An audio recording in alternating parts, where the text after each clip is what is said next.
कल एक बहुत अच्छा मैं पढ़ रहा था लेख कि ज्ञानी कौन, कि जवानी के साथ जो बूढ़ा होता है, समझ में आया, तो वो बाहर से अकेला बूढ़ा नहीं होता, अंदर से भी बूढ़ा होता है।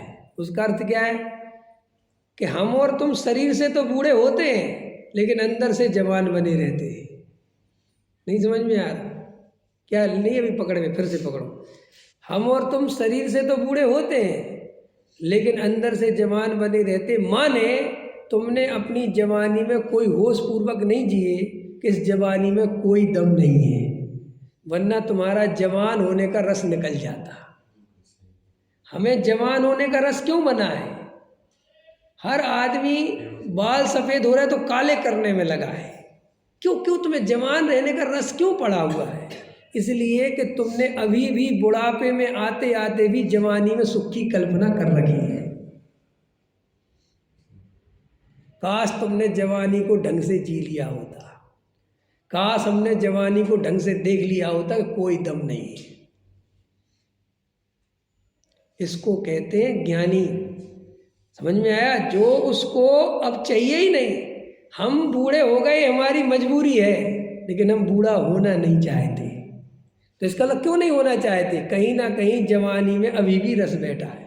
और अभी बाजार में दवाई मिलती है कि खाओ तो जवान हो जाओगे, तो आदमी लेके आ जाता है। इसका मतलब तुम इतना भी निर्णय नहीं कर सके जवानी में ऐसा कौन सा सुख मिल गया कुछ जवान रहना चाहते हो, और बुढ़ापे में ऐसा कौन सा दुख है जो इतना घबरा रहे हो। अपनी आत्मा को देखो। अगर सही आदमी बूढ़ा होना तो बूढ़ा तो स्वर्णिम अवसर है, बूढ़ा होना तो चांदी है, सोना है। कि क्यों कि बूढ़े हो गए और कोई जवान आदमी अपने सामने उछल कूद कर रहा तो तुम्हें ऐसा विचार, हमने भी बहुत करी, कोई दम नहीं। नहीं समझ में आया? कोई पैसा कमाने दौड़ रहा तो तुम्हें ऐसा विचार आना चाहिए, दौड़ दौड़, हम भी बहुत दौड़े, कोई दम नहीं है। कोई शादी करके बहुत प्रसन्न हो रहा, नई नई शादी हो रही, तो देखो हमने भी ऐसे ही सोचा था, कुछ दम नहीं है। ये तुम्हारा निर्णय आना चाहिए। ऐसा नहीं लगना चाहिए काश मेरी द्वारा हो जाए। इसका मतलब मूर्ख हो नंबर 1। आया समझ में? कोई पकवान खा रहा है और तुम नहीं कहते तो विचार कर बहुत खाए, कुछ अनसुख नहीं मिलता। ये सारे पंच इंद्रिय के विषय भोग दुख पर खत्म होते हैं।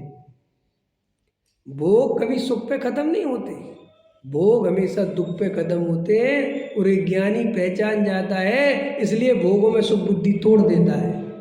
और हमें एक कल्पना बैठी है कि भोग सुख पे खत्म होंगे, तो अपन क्या भोग भोगते हैं, लेकिन बेहोशी में भोगते हैं और सुख मिलता नहीं। तो अपन क्या दिमाग लगाते हैं कि ढंग से भोगने नहीं मिला,